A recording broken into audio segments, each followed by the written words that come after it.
Well, good evening, ladies and gentlemen. Well, I agree with the opposition that Australia has made progress. Yes, since the last couple of decades, we have stopped institutionalized killings and stealing kids. However, racism still exists, and it exists in every nation. So to argue that Australia is 100% racism free is a baloney. The fact that today we are even discussing whether a long established multicultural society like Australia is racist shows how much the political leadership of this country has dropped the ball on the fight against racism. In 2009, the age-claimed Victorian crime statistics showed that Indian-born citizens were twice as likely to be victims of street crimes.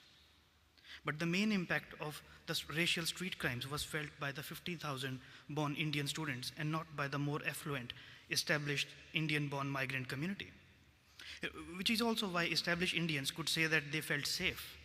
How nice for them. The shocking reality was that Indian students were over 400% more at risk than the general Victorian population. According to police, just in one suburb of Maribyrnong, 46% of all victims of armed robberies were Indian students. Few believe the Premier when he tells us that Victoria is the safest state in Australia. With the assault levels 400% greater than ordinary Victorians, how can Indian students and their parents have any faith in Victorian claims about racism or crime?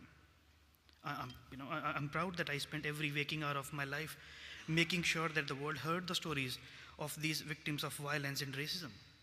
And I fought for the emotional and medical support that they needed. By standing up for these voiceless victims, I have been labeled by some powerful people as public enemy number one. It's a pity.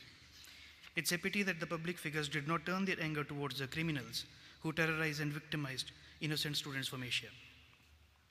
The police response in such cases shocked the world. Police was busy trying to prove how these cases were not racist, while suggesting that Indians should not speak in their native tongue and to look as poor as they can. The police in Melbourne got tangled in a war of words with victims and failed to demonstrate the scientific and clinical precision in crime solving that is expected of a professional police force. The incidents of street crime and the indifference of our institutions was communicated directly to the relatives of the victims via SMS messages and YouTube videos. It is no surprise that thousands of angry young people protested around Australia and worried Asian parents stopped sending their children to Australia. Furiously denying these attacks while all of Asia watched the video evidence was pure stupidity. At the time, community leaders like myself were also racially attacked for speaking out on websites and personally attacked by government officials. But shooting the messenger solved nothing. This was just another symptom of obvious racism. It is very damaging for Australia's Asian-dependent economy that across Asia, Australia is now seen as returning to its racist ways. This perception in Asia is largely due to our government's erratic treatment of Asian visa holders and potential migrants, and its denial about the recent surge in racial attacks on international students from India. This is not a nicety of political correctness that requires us to make amends in Asia for our treatment of the students. It is a question of economics. Asia is now both our main banker and our link to economic growth. The fortress mentality of Europe has proven to be a path to stagnation and debt. We have escaped the shackles of European and Anglo economic stagnation because of three Asian factors. Number one, we have in place a huge public spending program underwritten by Chinese capital. Number two, we have a massive current and future export trade assured by being locked into supplying the big four Asian trading partners, that is China, India, South Korea, and Japan. We have secured a cheap and highly educated source of migrants to repair our fast aging society. It should be noted that we have used the massive cash cows of international students, international education, and discounted labor guest worker schemes like 457 visas to do this. It is understandable that given this stark economic reality that our current political and media elite want to deal in such absolutes is Australia racist or is now free of racism? The reason that Australia is being called racist today in Asia is largely because of our monocultural establishments. The police, the judiciary, the media, and the political elite. These lily-white institutions have resisted Asian faces and Asian accents for 40 years, even while we opened our door to Asian migrants. As Professor Bob Birrell suggested, that we are letting Asians in, but letting Asians in and treating them as equals are two distinct things. Asians can be award-winning heart surgeons, and like Dr. Gurdeep Arora here, he is very qualified and a successful doctor, but can he be a political leader or a police? Can Asians be accepted as political leaders or become, join police and get into media at that level? We will need to find courage we found 40 years ago to end the White Australia policy on immigration and reform our institutions to reflect the new reality where both Indian and Chinese born outnumber traditional migrant communities like Italians and Greeks. Our media and politicians do not thank Asia for saving Australia from recession. Rather, they blame Asians for everything from dodgy sushi to rising house prices. The only thing Asians have not been blamed for are the bushfires, but I'm sure some channel is working on that. The ever-tactful Chinese have called Australia an ungrateful kangaroo. This is their way of expressing their deeply hurt feelings about the rise of racism in our politics, media, and even in international business.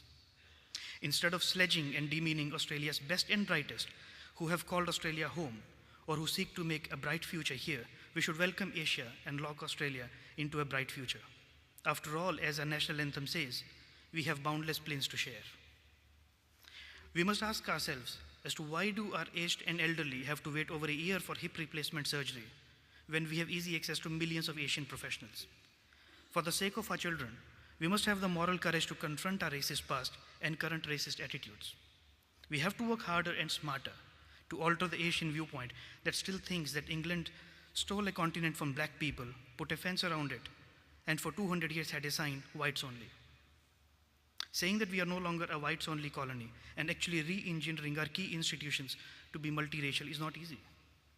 We are still waiting to see an Aboriginal as an Australian head of state. Let us have someone as inspirational as Cathy Freeman to be our first president.